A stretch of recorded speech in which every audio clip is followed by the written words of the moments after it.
వేల మందిని ప్రొఫెషనల్స్ గా మార్చిన ఇనోమాటిక్స్ తో మీరు కూడా మీ డ్రీమ్ కెరియర్ ని ఇప్పుడే స్టార్ట్ చేయండి. మనం కాస్త వెనక్కి వెళ్దాం. నేను ఒక్కనే మూవీ లండన్లో షూటింగ్. అవును. మహేష్ బాబు గారు మధ్యాహ్నం సెట్కి వచ్చారు. ఒక పెద్ద బిల్డింగ్ చూపించారు. దూకేమన్నారు. అవును. అవును. కరెక్ట్. ఆ, దూకేశారా? దుఃఖిస్తారండి.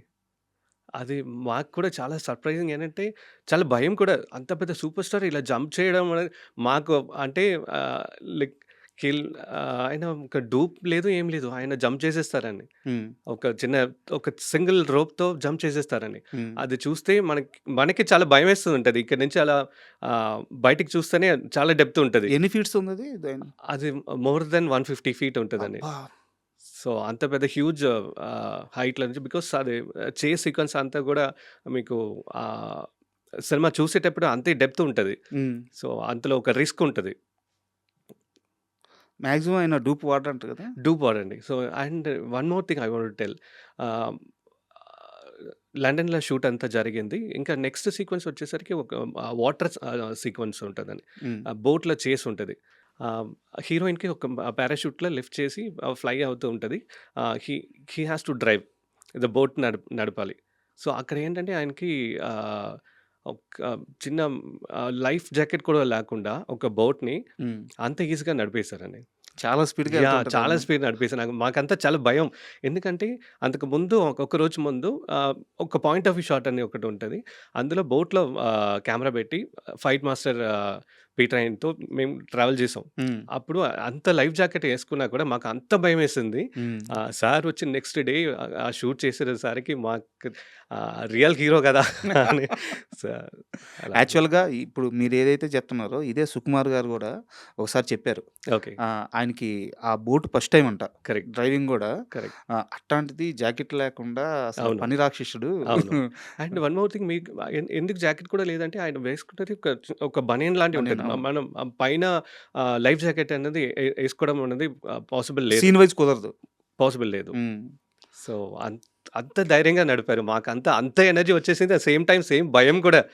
లైక్ సార్ అంత స్పీడ్‌గా వెళ్తున్నప్పుడు మన క్యాప్చర్ కూడా అలాగే ఉండాలి. కరెక్ట్. ఎక్కడ కూడా మిస్ అవ్వకూడదు అనేది ఒక ఇది ఉంది. అండ్ వన్ మోర్ థింగ్ సార్‌తో ఒకటి మహేష్ సార్‌తో గురించి ఒకటి చెప్పాలంటే ఆయన రన్నింగ్ స్టైల్ ఉంటది చూడండి. మాకు కెమెరాలో చూసి టెలి షాట్‌లో ప్యాన్ తీసుకున్న మొమెంట్స్ అంతా గూస్ బంప్స్ వస్తదండి. కదా. యాహ్! స్క్రీన్ మీద చూస్తున్నా యాహ్! కానీ అసలు ఆ స్టైలే వేరు. ఆ రన్నింగ్ యాహ్! స్టైల్ ఎవరికి రారది. అవును. అవును. చాలా అండ్ ఎంజాయ్ చేస్తామండి. అండ్ రన్నింగ్ షాట్ అంటే okay. Ready. We are ready అని. అండ్ ఇంకోటి, మీరు బన్నీతో ఆర్య ఆ! సినిమాకి వర్క్ చేశారు. యెస్. రత్నవేల్ గారి అవును. అసోసియేట్‌గానే వర్క్ చేశారు. అవును. ఆ రోజు మీరు పనిచేసిన అల్లు అర్జున్, ఈరోజు మీరు చూస్తున్న అల్లు అర్జున్, యెస్. ఆ ట్రావెల్‌ని ఎలా చెప్తారు? ఇప్పుడు ఉన్న ట్రాన్స్‌ఫర్మేషన్ నెక్స్ట్ లెవెల్‌లో ఉందండి. సో, ఫస్ట్ బన్నీ సార్‌తో 'ఆర్య' సినిమా నేను ఆల్మోస్ట్ లాస్ట్ అసిస్టెంట్ అందులో. ఆహ్, ఆయన చూసేటప్పుడు లైక్ ఎవ్రీడే ఫన్ ఉంటదండి. హ్మ్. షూటింగ్ స్పాట్‌లో షూట్ జరుగుతున్నట్లనే ఉంటది. చాలా ఫన్నీగా ఉంటది. ఇప్పుడు ఆయన ట్రాన్స్‌ఫర్మేషన్ నెక్స్ట్ లెవెల్‌లో ఉందండి. ఏముందండి ఇప్పుడు హ్మ్. 'పుష్పాలో' చూస్తే. అండ్ నెక్స్ట్ ఇప్పుడు 'హట్లీతో' హ్మ్. ఈ సినిమా చూసేటప్పుడు చాలా హ్యాపీగా అనిపిస్తుందండి. అంటే సినిమాని నెక్స్ట్ లెవెల్ తీసుకెళ్తున్న ఒక మూమెంట్ అది. కరెక్ట్. అంటే మీరన్నట్టు ఆ మార్పు, ఆ ఎదిగిన విధానం హ్మ్. అందరికీ అసలు ఇన్స్పిరేషన్‌గా ఉంది. కరెక్ట్. అయితే మీరు అట్లీ గారి ప్రస్తావన తీసుకొచ్చారు కాబట్టి, సో, ఆడియన్స్‌కి ముందు ఒక మాట చెప్పాలి. ఎందుకంటే ఇంత బ్యాక్‌కి వెళ్తుంది. ఆయన ట్రావెలింగ్ మామూలు ట్రావెలింగ్ కాదు. రత్నవేల్ గారితో 9 సంవత్సరాలు ట్రావెల్ అయ్యారు ఆయన. పెద్ద పెద్ద సినిమాలకి పనిచేసిన డీఓపీ యువరాజు గారు. సో, అందువల్ల నేను అడగాల్సొస్తుంది. అండ్ శంకర్ గారు సినిమా చేసేటప్పుడు మీరు రత్నవేల్ గారికి అసోసియేట్. అవును. అట్లీ గారు శంకర్ గారికి అసోసియేట్. అవును.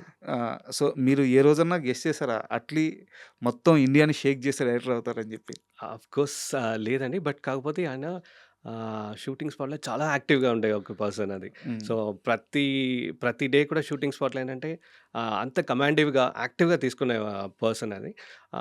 ఒకరోజు క్లైమాక్స్ షూట్ చేస్తున్నాం. రామోజీ ఫిల్మ్ సిటీలో ఒక 100 రోబోట్స్ ఉన్నాయి. హ్మ్. ఆహ్, చేసేటప్పుడు రజనీ సార్‌కి ఇంకో డూప్ కావాలి. బట్ అది డైలాగ్ చేసి చూపించాలి. అట్లీ వచ్చి వసీకరణ్ క్యారెక్టర్. హ్మ్. సో, ఆ వసీకరణ్ క్యారెక్టర్ ఒక రోబోలా ఆల్రెడీ ఆయన ఉంటారు. నెగెటివ్ క్యారెక్టర్ ఉంటది. హ్మ్. చిట్టి. అవును. సో, చిట్టి కాదు సారీ. హ్మ్. Negative robot. అదే రెడ్ చిప్ పెట్టిన రెడ్ తర్వాత. సో, ఆ రోబో క్యారెక్టర్‌కి ఒక డైలాగ్ పోర్షన్ ఉంటది. ఎందుకంటే ఇద్దరు ప్యారలెల్‌గా ఒకసారి మనం ఆహ్, ప్లేట్ షూట్ చేసేటప్పుడు ఇద్దరు ఆహ్, స పొజిషన్స్ అంతా కరెక్ట్‌గా ఉండాలి. సో, ఆహ్, అట్లీ ఫస్ట్ ఒకసారి యాక్టింగ్ చేసి చూపిచ్చారు. హ్మ్. రజనీ సార్ ముందే ఆయన క్యారెక్టరే యాక్టింగ్ చేసి చూపించేటప్పుడు సెట్స్ అంతా క్లాప్స్ అండి ఆ! ఆ రోజు. సో, రజనీ సార్ కూడా ఆహ్, అట్లనే చాలా బాగా అప్రిషియేట్ చేశారు ఆ ఏం టైంలోనే. సీన్ అది? 'వషి' అనేది అదేనా? 'వషి' యెస్. అది ముందు అట్లీ గారు చేసి అట్లీగా చూపించారు. ఆ! చేసి చూపించారు. ఆ! చాలా బాగా అనిపించింది. సో, అప్పుడే అందరికి తెలిసింది. So, he is going to be an next level in future అని. అండ్ 'రత్నవేలు' గారి దగ్గర నుంచి మీరు ఓపెన్‌గా చెప్పారు. నా గురువు ఆయన దగ్గర నుంచే నేర్చుకున్నాను. అవును. నేనొచ్చిన స్కూలే అదని చెప్పేసి. అవును. ఆహ్, బట్ 'శంకర్' గారి దగ్గర నుంచి మీరేం నేర్చుకున్నారు? డిసిప్లిన్ అండి. సో, డెడికేషన్, డిసిప్లిన్ హ్మ్. ఆన్ టైమ్‌లో మీకు ఫస్ట్ ఏంటంటే ఆయన ప్రీ వర్క్ చాలా ఎక్కువుంటది. అంతకుముందు మేము వర్క్ చేసినాం. బట్ ఎవ్రీ డే మనం నెక్స్ట్ డే షూట్ ఏం చేయకపోతున్నాం అన్నది ముందు రోజే మొత్తం అందరికీ క్లారిటీ ఉంటది. ఓకే. ఈవెన్ అసిస్టెంట్స్‌కి కూడా. హ్మ్. సో, ఆహ్, ఆహ్, హ్మ్, ఆ ప్రిపరేషన్ అన్నది నేను ఫస్ట్ టైమ్ సీజీలో అంత ఇన్వాల్వ్‌మెంట్‌తో వర్క్ చేసిన ఒక సినిమా అది. హ్మ్. ఆహ్, అది టెక్నికల్లీ చాలా బ్రిలియంట్ ఫిల్మ్ ఆ టైంలో కరెక్ట్. సీజీ. కరెక్ట్. అండ్ ఎలాగో టెక్నికల్ ఇష్యూ వచ్చింది కాబట్టి మనం కాస్త ఏఐ గురించి మాట్లాడుకుందాం. ఓకే. యాజ్ ఎ డీఓపీగా ఏఐని అడాప్ట్ చేసుకునే ప్రాసెస్‌లో ఇప్పటివరకు మీరు ఎంత ఎన్హాన్స్ అయ్యున్నారు? ఏఐని వాడుతున్నారా లేదా? అవునండి. ఇప్పుడు ఫ్యూచర్ అంతా ఏఐ మీదే డిపెండ్ అవుతున్నది. ఇప్పుడు మనకేంటంటే ఇప్పుడు ఇంతకుముందు మేము నేర్చుకున్నదంతా ఫిల్మ్ నుంచి వచ్చాం. హ్మ్. సో, ఫిల్మ్ నుంచి డిజిటల్ వచ్చింది. డిజిటల్ డిజిటల్ వచ్చే టైంకి ఏంటంటే బిగినింగ్ కొంచెం అలా ఒక స్టేజ్ నుంచి అలా వచ్చింది గదా! ఇప్పుడు డిజిటల్ ప్లాట్‌ఫార్మ్ అనేది నెక్స్ట్ లెవెల్‌కి రీచ్ అయింది. ఇప్పుడు కెమెరాలో ఉన్న లాటిట్యూడ్ లెవెల్స్ ఆల్‌మోస్ట్ ఫిల్మ్‌కి ఈక్వల్. హ్మ్. సో, ఇప్పుడు అలాగే నెక్స్ట్ జనరేషన్ అంటే ఏఐ మీదే ఉంటదండి. ఆహ్, ఇప్పుడు ప్రిపరేషన్ అంతా కూడా ఇప్పుడు ఫస్ట్ టైం మనం డైరెక్ట్‌తో నుంచి స్టోరీ వింటున్నాం. అక్కడ మనకు ఒక రెఫరెన్స్ కావాల్సింది ఉంటది. బట్ సినిమాని విజువలైజ్ చేయడం ఒక ప్లాట్‌ఫార్మ్ ఒకటి కావాలి. హ్మ్. సో, అది మనకి ఎవరికైనా చెప్పాలంటే హీరోకి కానీ, ఇంకా లేకపోతే ఇంకా అదర్ టెక్నీషియన్స్‌కి ఎవరికైనా చెప్పాలంటే ఫస్ట్ నేను డైరెక్టర్ కలిసి ఒక ఏఐ ప్లాట్‌ఫార్మ్‌లో లుక్ ఇలా ఉంటది. హ్మ్. ఇది బ్యాక్‌గ్రౌండ్ వస్తది. హ్మ్. ప్రొడక్షన్ డిజైనర్‌తో డిస్కస్ చేసేటప్పుడు కూడా ఆహ్, లుక్ ఇలా ఉంటది. బ్యాక్‌గ్రౌండ్ ఇలా ఉంటది. లైట్ సోర్స్ ఇలా ఉంటది. కలర్ ప్యాలెట్ ఇలా ఉంటదనేది ఇప్పుడు ఉన్న ఏఐలో ఈవెన్ చాట్‌జిపిటి అవన్నీ nano banana, Google Gemini so, అన్నిట్లో నుంచి కొంచెం రెఫరెన్స్ అన్నీ తీసుకొని ఒక లుక్ సెట్ చేసి ఇచ్చేస్తాం అన్ని.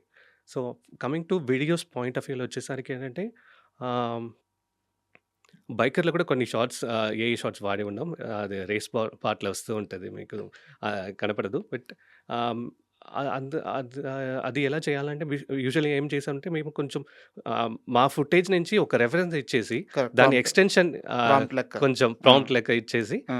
ఆహ్, అది అది వాడామండి అది. అయితే ఇక్కడ ఒక చిన్న అంటే మీరు చెప్పింది ఖచ్చితంగా సౌలభ్యం ఉంది. బట్ ఒక సమస్య గూడా ఉంది. యాజ్ ఎ డీఓపీగా మీ గురించి నేను చెప్తుంది.